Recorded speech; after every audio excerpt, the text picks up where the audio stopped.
The door was as before opened a tiny crack, and again two sharp and suspicious eyes stared at him out of the darkness. Then Raskolnikov lost his head and nearly made a great mistake. Fearing the old woman would be frightened by their being alone, and not hoping that the sight of him would disarm her suspicions, he took hold of the door and drew it towards him to prevent the old woman from attempting to shut it again. Seeing this, she did not pull the door back, but she did not let go the handle, so that he almost dragged her out with it on to the stairs. Seeing that she was standing in the doorway not allowing him to pass, he advanced straight upon her. She stepped back in alarm, tried to say something, but seemed unable to speak and stared with open eyes at him. "Good evening, Alyona Ivanovna," he began, trying to speak easily, but his voice would not obey him, it broke and shook. "I have come. I have brought something, but we'd better come in, to the light." And leaving her, he passed straight into the room uninvited. The old woman ran after him, her tongue was unloosed. "Good heavens! What it is? Who is it? What do you want?" "Why, Alyona Ivanovna, you know me. Raskolnikov, here, I brought you the pledge I promised the other day," and he held out the pledge. The old woman glanced for a moment at the pledge, but at once stared in the eyes of her uninvited visitor. She looked intently, maliciously and mistrustfully. A minute passed, he even fancied something like a sneer in her eyes, as though she had already guessed everything. He felt that he was losing his head, that he was almost frightened, so frightened that if she were to look like that and not say a word for another half-minute, he thought he would have run away from her. "Why do you look at me as though you did not know me?" he said suddenly, also with malice. "Take it if you like, if not I'll go elsewhere, I am in a hurry." He had not even thought of saying this, but it was suddenly said of itself. The old woman recovered herself, and her visitor's resolute tone evidently restored her confidence. "But why, my good sir, all of a minute? What is it?" she asked, looking at the pledge. "The silver cigarette case, I spoke of it last time, you know." She held out her hand. "But how pale you are, to be sure, and your hands are trembling too. Have you been bathing, or what?" "Fever," he answered abruptly. "You can't help getting pale, if you've nothing to eat," he added, with difficulty articulating the words. His strength was failing him again. But his answer sounded like the truth. The old woman took the pledge. "What is it?" she asked once more, scanning Raskolnikov intently, and weighing the pledge in her hand. "A thing, cigarette case. Silver. Look at it. It does not seem somehow like silver. How he has wrapped it up." Trying to untie the string and turning to the window, to the light, all her windows were shut, in spite of the stifling heat, she left him altogether for some seconds and stood with her back to him.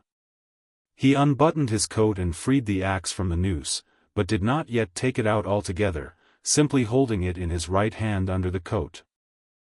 His hands were fearfully weak, he felt them every moment growing more numb and more wooden. He was afraid he would let the axe slip and fall.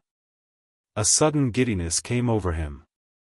"But what has he tied it up like this for?" the old woman cried with vexation and moved towards him. He had not a minute more to lose. He pulled the axe quite out, swung it with both arms, scarcely conscious of himself, and almost without effort, almost mechanically, brought the blunt side down on her head.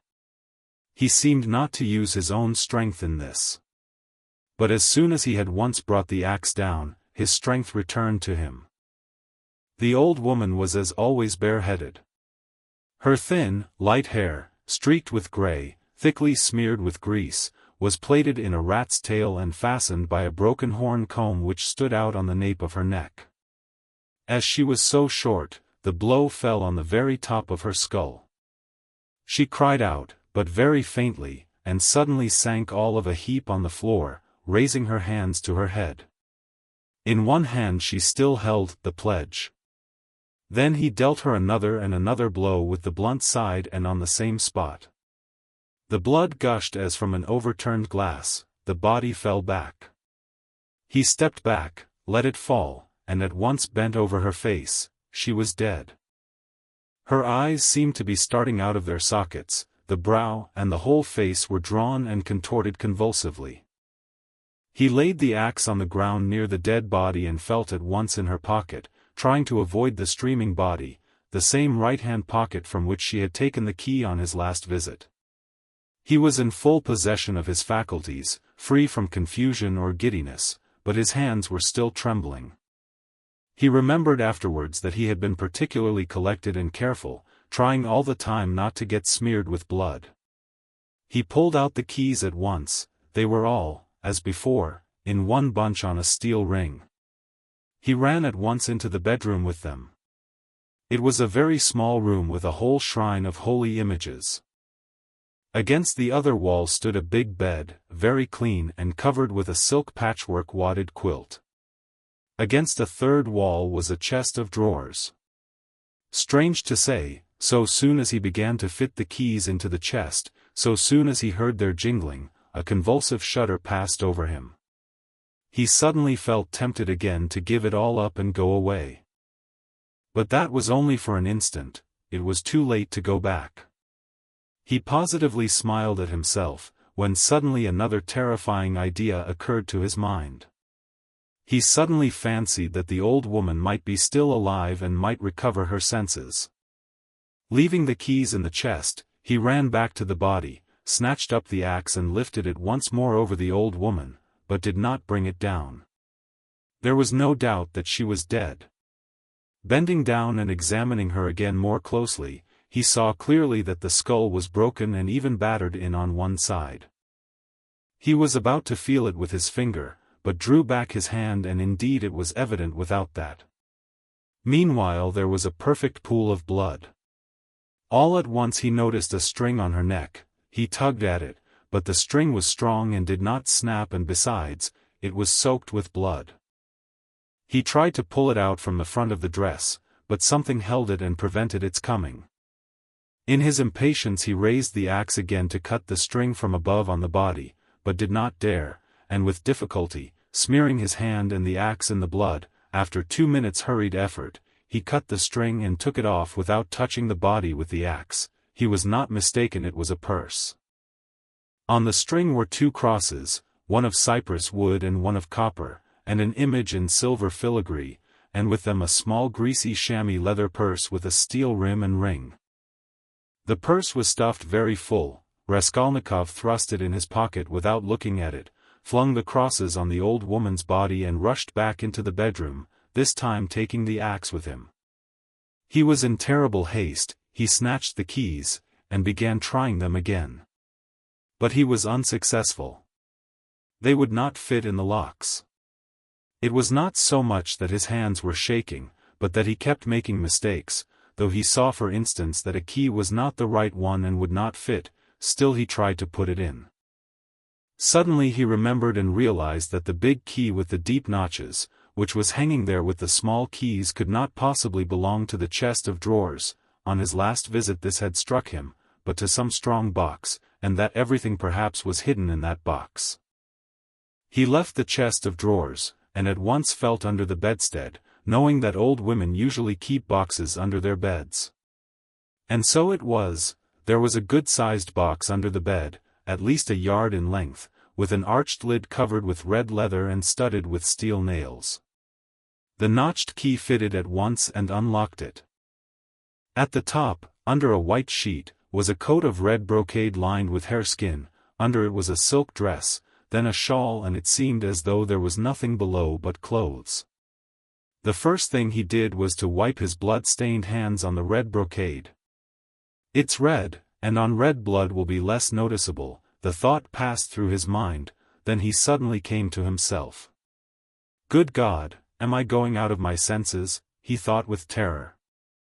But no sooner did he touch the clothes than a gold watch slipped from under the fur coat. He made haste to turn them all over. There turned out to be various articles made of gold among the clothes, probably all pledges, unredeemed or waiting to be redeemed bracelets, chains, earrings, pins and such things. Some were in cases, others simply wrapped in newspaper, carefully and exactly folded, and tied round with tape. Without any delay, he began filling up the pockets of his trousers and overcoat without examining or undoing the parcels and cases, but he had not time to take many. He suddenly heard steps in the room where the old woman lay. He stopped short and was still as death. But all was quiet, so it must have been his fancy. All at once he heard distinctly a faint cry, as though someone had uttered a low broken moan. Then again dead silence for a minute or two. He sat squatting on his heels by the box and waited holding his breath. Suddenly he jumped up, seized the axe and ran out of the bedroom. In the middle of the room stood Lizaveta with a big bundle in her arms. She was gazing in stupefaction at her murdered sister, white as a sheet and seeming not to have the strength to cry out.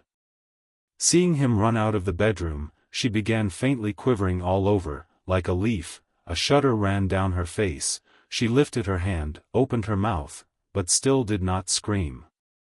She began slowly backing away from him into the corner, staring intently, persistently at him, but still uttered no sound, as though she could not get breath to scream. He rushed at her with the axe. Her mouth twitched piteously, as one sees babies' mouths, when they begin to be frightened, stare intently at what frightens them and are on the point of screaming. And this hapless Lizaveta was so simple and had been so thoroughly crushed and scared that she did not even raise a hand to guard her face, though that was the most necessary and natural action at the moment, for the axe was raised over her face. She only put up her empty left hand, but not to her face, slowly holding it out before her as though motioning him away. The axe fell with the sharp edge just on the skull and split at one blow all the top of the head. She fell heavily at once. Raskolnikov completely lost his head, snatching up her bundle, dropped it again and ran into the entry. Fear gained more and more mastery over him, especially after this second, quite unexpected murder. He longed to run away from the place as fast as possible. And if at that moment he had been capable of seeing and reasoning more correctly, if he had been able to realize all the difficulties of his position, the hopelessness, the hideousness and the absurdity of it, if he could have understood how many obstacles and, perhaps, crimes he had still to overcome or to commit, to get out of that place and to make his way home, it is very possible that he would have flung up everything, and would have gone to give himself up, and not from fear, but from simple horror and loathing of what he had done. The feeling of loathing especially surged up within him and grew stronger every minute. He would not now have gone to the box or even into the room for anything in the world. But a sort of blankness, even dreaminess, had begun by degrees to take possession of him. At moments he forgot himself, or rather, forgot what was of importance, and caught at trifles. Glancing, however, into the kitchen and seeing a bucket half full of water on a bench, he bethought him of washing his hands and the axe. His hands were sticky with blood. He dropped the axe with the blade in the water, snatched a piece of soap that lay in a broken saucer on the window, and began washing his hands in the bucket. When they were clean, he took out the axe, washed the blade and spent a long time, about 3 minutes, washing the wood where there were spots of blood, rubbing them with soap. Then he wiped it all with some linen that was hanging to dry on a line in the kitchen, and then he was a long while attentively examining the axe at the window. There was no trace left on it, only the wood was still damp. He carefully hung the axe in the noose under his coat. Then, as far as was possible, in the dim light in the kitchen, he looked over his overcoat, his trousers, and his boots. At the first glance there seemed to be nothing but stains on the boots. He wetted the rag and rubbed the boots. But he knew he was not looking thoroughly, that there might be something quite noticeable that he was overlooking. He stood in the middle of the room, lost in thought. Dark agonizing ideas rose in his mind, the idea that he was mad and that at that moment he was incapable of reasoning, of protecting himself, that he ought perhaps to be doing something utterly different from what he was now doing. Good God, he muttered, I must fly, fly, and he rushed into the entry. But here a shock of terror awaited him such as he had never known before. He stood and gazed and could not believe his eyes. The door, the outer door from the stairs, at which he had not long before waited and rung, was standing unfastened and at least 6 inches open. No lock, no bolt, all that time. The old woman had not shut it after him, perhaps as a precaution. But, good God! Why, he had seen Lizaveta afterwards. And how could he have failed to reflect that she must have come in somehow? She could not have come through the wall. He dashed to the door and fastened the latch. But no, the wrong thing again. I must get away, get away. He unfastened the latch, opened the door and began listening on the staircase. He listened a long time. Somewhere far away, it might be in the gateway, 2 voices were loudly and shrilly shouting, quarreling and scolding. What are they about? He waited patiently. At last all was still, as though suddenly cut off. They had separated. He was meaning to go out, but suddenly, on the floor below, a door was noisily opened and someone began going downstairs humming a tune. How is it they all make such a noise, flashed through his mind. Once more he closed the door and waited. At last all was still, not a soul stirring. He was just taking a step towards the stairs when he heard fresh footsteps. The steps sounded very far off, at the very bottom of the stairs, but he remembered quite clearly and distinctly that from the first sound he began for some reason to suspect that this was someone coming there, to the 4th floor, to the old woman. Why? Were the sounds somehow peculiar, significant? The steps were heavy, even and unhurried. Now he had passed the 1st floor, now he was mounting higher, it was growing more and more distinct. He could hear his heavy breathing. And now the 3rd story had been reached. Coming here.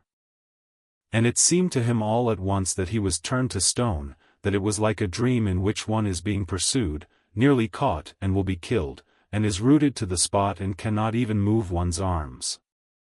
At last, when the unknown was mounting to the 4th floor, he suddenly started, and succeeded in slipping neatly and quickly back into the flat and closing the door behind him. Then he took the hook and softly, noiselessly, fixed it in the catch.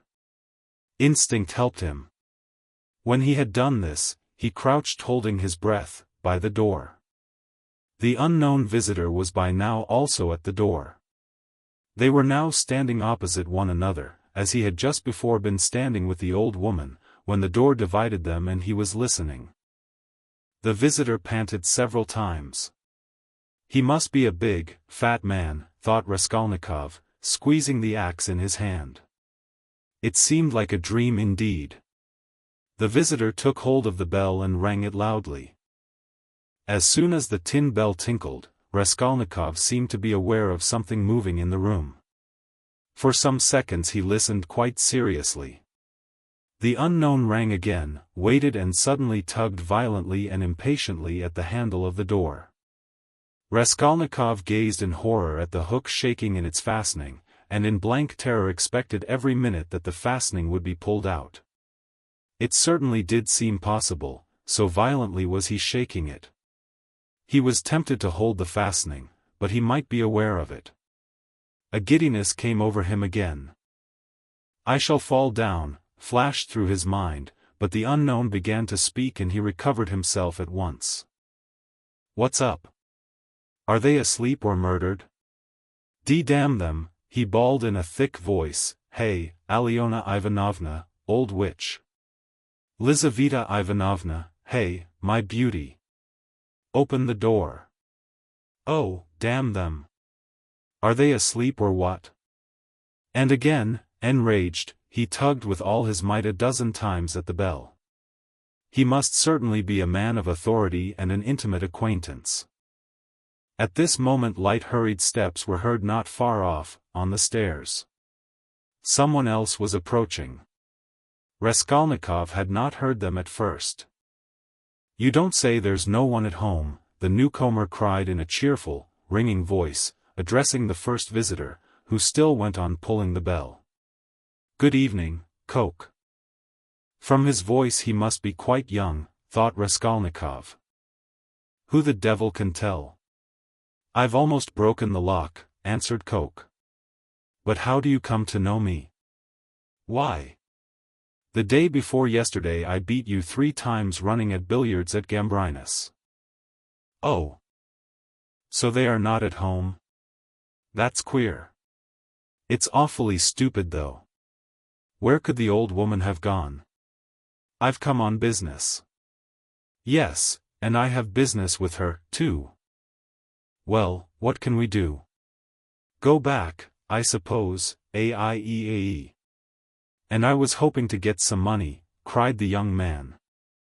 "We must give it up, of course, but what did she fix this time for?" "The old witch fixed the time for me to come herself. It's out of my way. And where the devil she can have got to, I can't make out. She sits here from year's end to year's end, the old hag. Her legs are bad and yet here all of a sudden she is out for a walk. Hadn't we better ask the porter?" "What? Where she's gone and when she'll be back?" "Hm.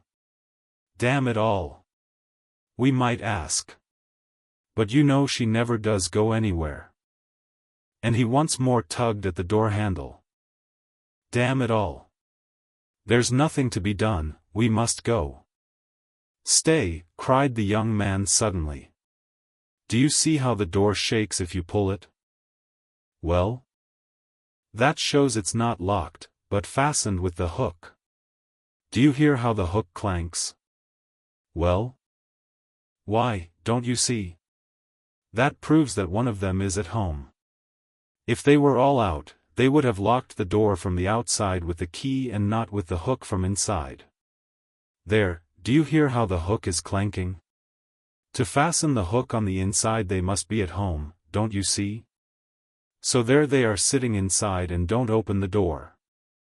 "Well. And so they must be," cried Coke, astonished. "What are they about in there?" And he began furiously shaking the door. "Stay," cried the young man again. "Don't pull at it. There must be something wrong. Here, you've been ringing and pulling at the door and still they don't open. So either they've both fainted or—" "What?" "I tell you what. Let's go fetch the porter, let him wake them up." "All right." Both were going down. "Stay. You stop here while I run down for the porter." "What for?" "Well, you'd better." "All right. I'm studying the law, you see. It's evident, E6 there's something wrong here," the young man cried hotly, and he ran downstairs. Coke remained. Once more he softly touched the bell which gave one tinkle, then gently, as though reflecting and looking about him, began touching the door handle, pulling it and letting it go to make sure once more that it was only fastened by the hook. Then puffing and panting he bent down and began looking at the keyhole, but the key was in the lock on the inside and so nothing could be seen. Raskolnikov stood keeping tight hold of the axe. He was in a sort of delirium.